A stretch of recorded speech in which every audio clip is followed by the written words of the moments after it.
کیا اللہ اپنے بندے کو کافی نہیں؟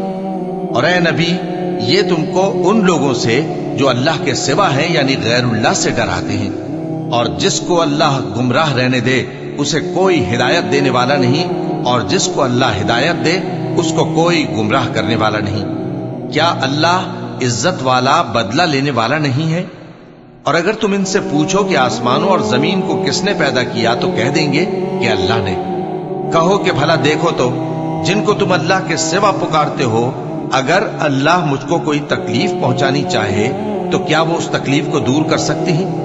یا اگر وہ مجھ پر مہربانی کرنا چاہے تو کیا وہ اس کی مہربانی کو روک سکتے ہیں؟ کہہ دو کہ مجھے اللہ ہی کافی ہے، بھروسہ رکھنے والے اسی پر بھروسہ رکھتے ہیں۔ اللہ وہ معبود برحق ہے کہ اس کے سوا کوئی عبادت کے لائق نہیں، زندہ ہے، سب کو تھامنے والا، اسے نہ اونگ آتی ہے نہ نیند۔ جو کچھ آسمانوں میں اور جو کچھ زمین میں ہے سب اسی کا ہے۔ کون ہے کہ اس کی اجازت کے بغیر اس سے کسی کی سفارش کر سکے؟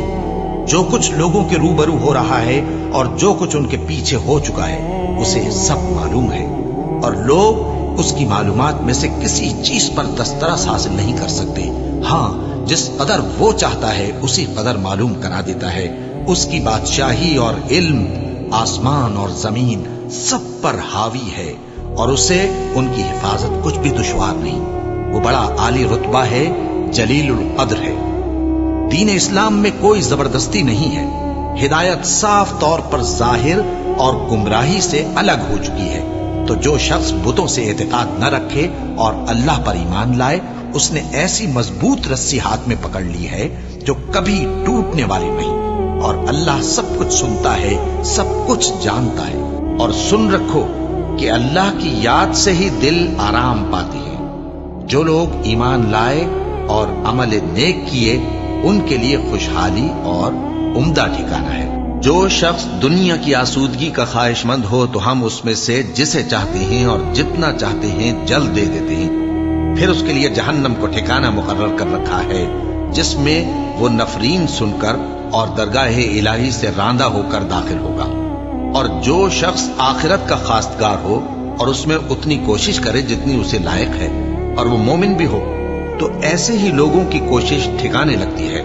ہم ان کو اور ان کو سب کو تمہارے پروردگار کی بخشش سے مدد دیتی ہیں، اور تمہارے پروردگار کی بخشش کسی سے رکی ہوئی نہیں۔ دیکھو ہم نے کس طرح بعض کو بعض پر فضیلت بخشی ہے، اور آخرت درجوں میں دنیا سے بہت برتر اور برتری میں کہیں بڑھ کر ہے۔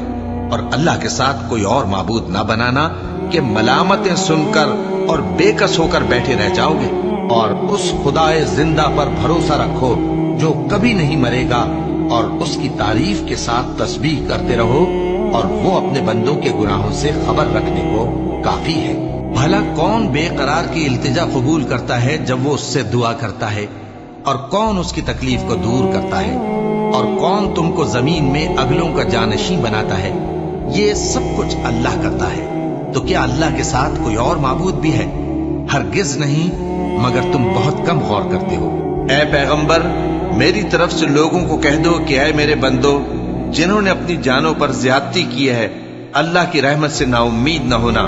اللہ تو سب گناہوں کو بخش دیتا ہے، بے شک وہی تو ہے بڑا بخشنے والا، بڑا مہربان۔